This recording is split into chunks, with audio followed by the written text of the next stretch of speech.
All right, what's up, guys? Woo! The Tatted guys are here. My name is B. David Stevens, and this is YoungPete. Let's go. YoungPete. All right, don't forget to follow us at the Tatted guys on IG and also on any other platform that we tell y'all. Well, not yet. That's coming soon. .com is coming soon. You never know, it might be already else.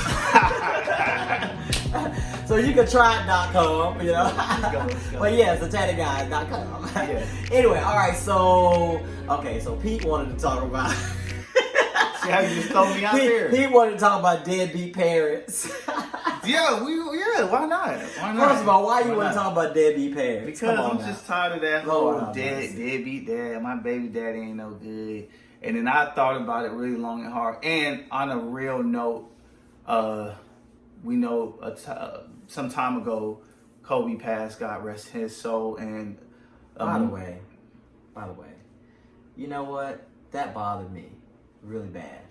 Kobe Bryant died, and what bothered me the most, and I actually did a video about this. What bothered me the most was thinking about him and his daughter on the flight together, and think about that relationship and just how he was grooming her. Actually, this really falls in line with what we're talking about right now. How he was grooming her, how he saw something in her and he started to nurture it, you know?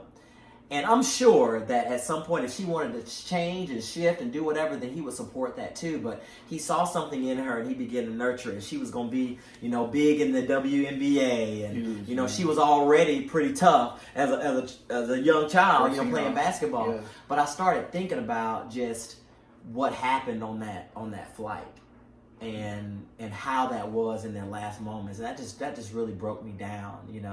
I couldn't bear, losing my child, but at the same time, both of us dying at the same time. I mean, that is crazy. That just broke me up, man. And that part is well said. Thank you for that, B. David, because that was well said. And I feel like that part was really what had me think about this topic. And obviously, we know what baby daddies look like in this world, and it's not always the best position for them to be in. But then when we look at both sides of the coin, you have someone like Kobe Bryant and a lot of great men, fathers, B. David, myself, and we're very active. Hi, kids. For sure. We're very active, right? And I thought about. We try to be. Oh yeah, we're there, and we're also. We're also in our own right doing some things as entrepreneurs, but we're still creating these moments. And it makes me think about overall what really makes a deadbeat parent versus just a deadbeat dad or the guys who've been bashed. And because there's some women who haven't made the best decision as much as there's some men. Usually when you hear about a deadbeat dad, you think about somebody who's left the house, not paying, not supporting. And then we wanted to dig deeper into this because let's go back to the Kobe unfortunate accident or tragedy. What happened to, though, the helicopter, perfect example, found out that the helicopter was purchased. Tell them why the helicopter was purchased. So he purchased the helicopter because he was seeing that his schedule was so hectic that he wasn't able to spend time with his kids. So as he drove his car, that's where it was. Well, when you're saying the schedule being hectic, he was driving his car a lot of places. Yeah. So he wasn't able to get to them in time. So he was like, okay, I got to come up with another method or way of getting to my kids. So he chartered this helicopter to be able to take him wherever he needed to be so that he could spend, and I heard him say this, at least 20 minutes if he could. 20 minutes would be enough. It's better than nothing, that I could spend with my kids. And this is... So people. I know some people are saying it right now. I hear it in their voice. Well, he got a lot of money. He a millionaire. Listen. This guy, he plays right. There's 82 games in the NBA season, and then there's postseason. So he's very rarely home. Right. So what I'm saying is, yes, a helicopter is a big purchase for the sake of wanting to spend time with your kid. But what is your form of helicopter in your life with your relationships for your kids. Yeah, what are you sacrificing? What are you sacrificing? What are you doing to make sure you can go the extra mile where you are and to be with your own kids? With your own kids, where you are. Right. So let's throw the money out the window. Let's throw, because the truth be told, to have that much notoriety, to be a global icon. Wow. To still find time. It's still making time. We're not talking about making money. We're talking about making time, right? Mm-hmm. So the first thing that I realized, and B. David and I, we agreed on, that what can make a parent a deadbeat? We felt that the lack of sacrifice. Like folks, I hear somebody else saying it in your mind too. I'm calling out everybody I hear in their mind through this thing. Oh, I work all the time. I have to work to keep everything going. That's very true. But at some point, even God himself created a day of rest. Now, if you have a day of rest, even if it's one day, what are you doing with that day? Are you only sleeping in and letting the kids do what they want to do and you tell them, don't bother me because I'm tired?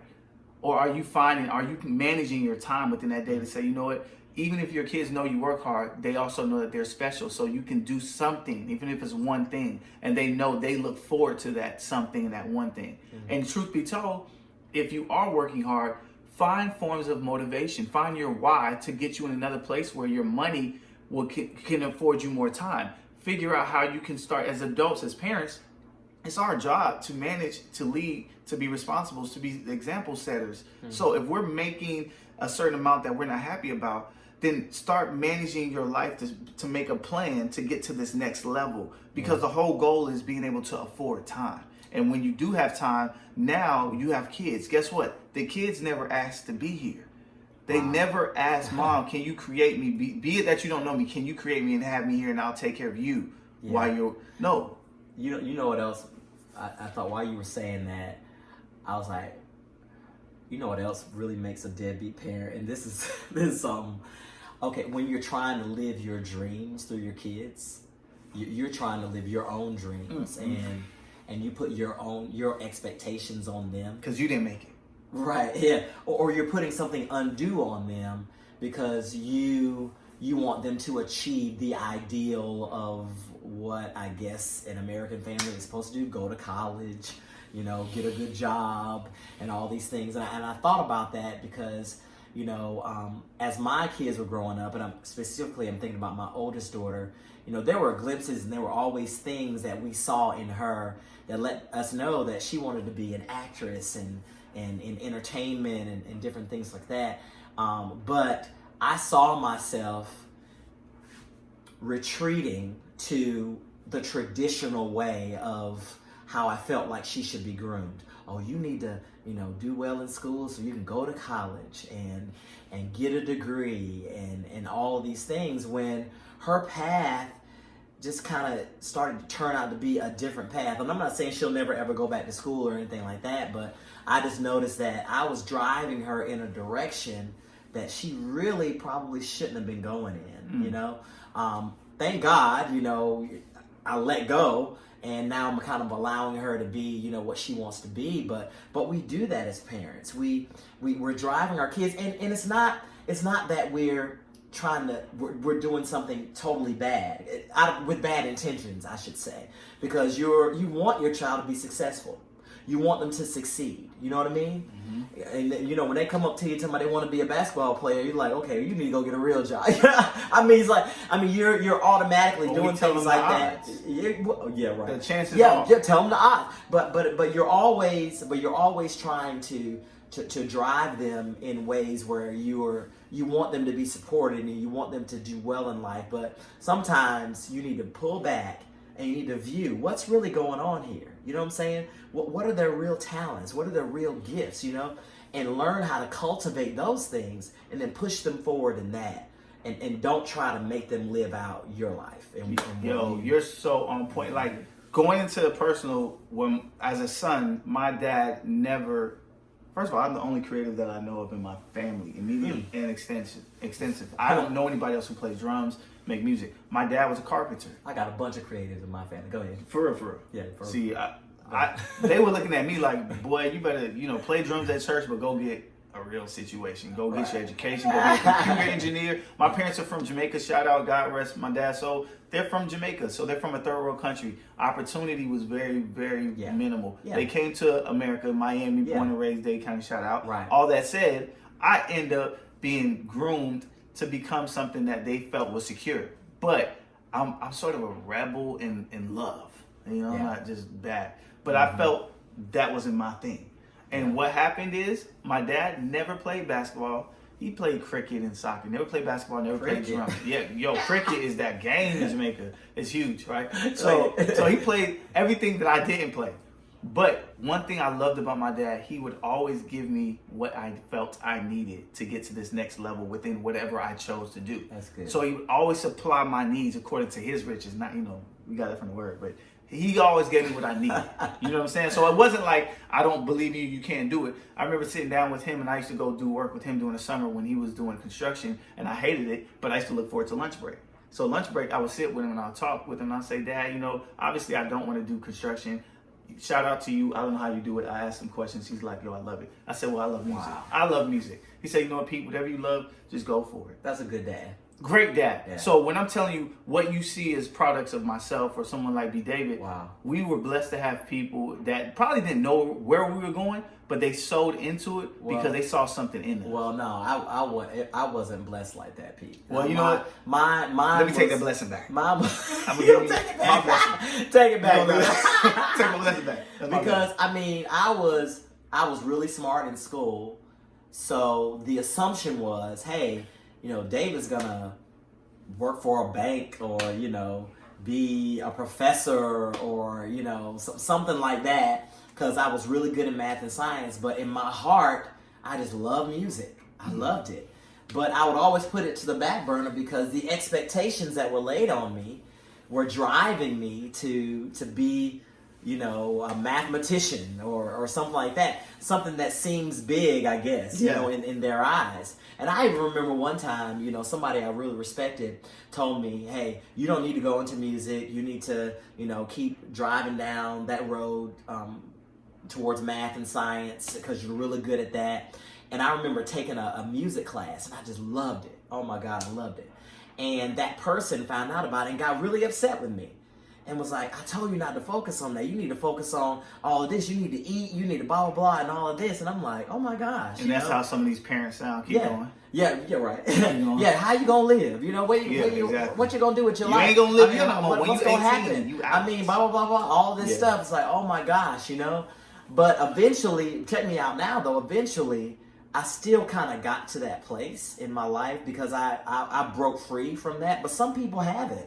Some people haven't. Some people are still kind of stuck, and they don't even know how to move out of this because they weren't cultivated right. They weren't parented right. You know what I mean? And that's a huge responsibility of parents to nurture, to identify, nurture, cultivate. Because when you identify, like for example, my son, he is like how my dad didn't know what I was into. Well, he couldn't relate to what I was into.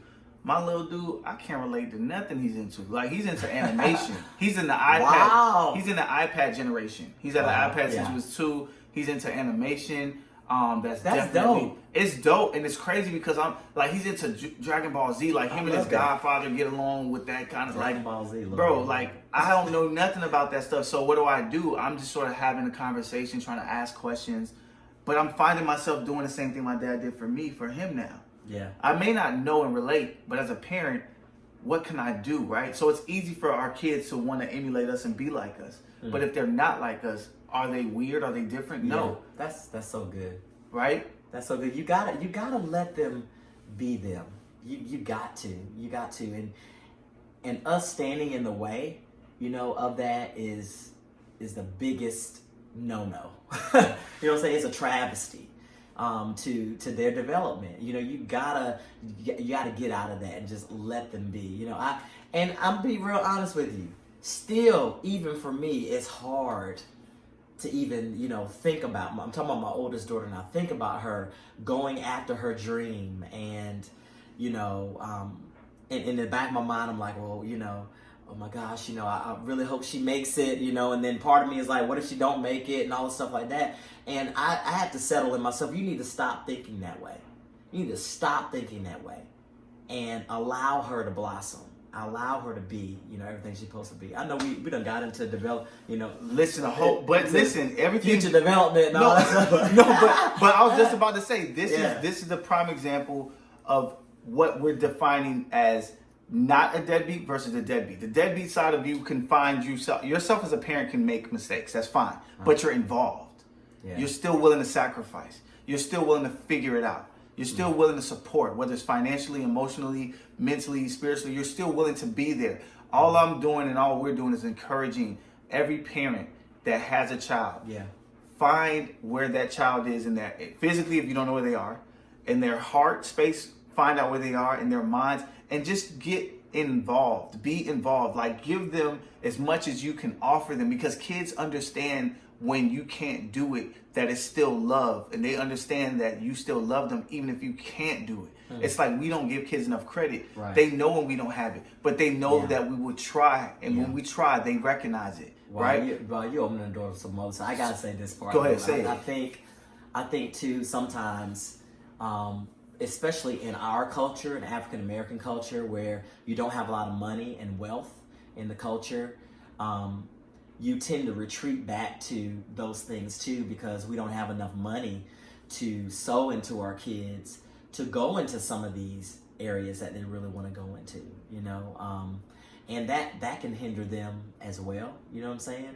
So I would just say this. I would say that when you identify things in your kids, it goes back to sacrifice. But when you identify things in your kids, do whatever you can in your own strength and power, and then God will take care of the rest. You know what I'm saying? Because you can't, you got to lean and depend on Him, period. But do whatever you can, though, to make sure that they're going in that direction, and then watch what happens. You know what I'm saying? Things will happen, and things will start to fall in place so that they can, continue and really be all that they're supposed to be. And this is the last bit of what I need to say.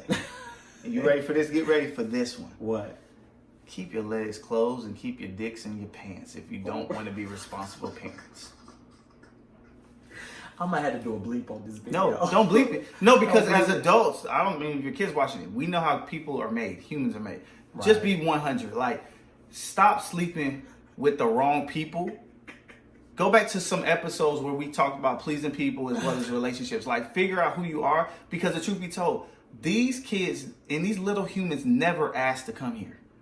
Wow. So if you're not going to put your all in it, keep all of what you can put in somebody else in your pants. I know that's right. Come on. If you're not going to give your all, keep your all. I know that's right. Come on, run tell that. I was about to say something else, but I might get in trouble if I do. But anyway, run tell it. Hey, listen, man, we hope y'all enjoyed that. We are the Tatted Guys. Don't forget to follow us on social media at the Tatted Guys. We can't wait to see you there. Also follow us on our individual IG pages. Can't wait to see you, man. Hey, listen, we hope that we've left our mark on your butt, the bruises. On your a whelp. Parents spanking kids, we hope we spanked your butt as a parent. Hey, peace. All right.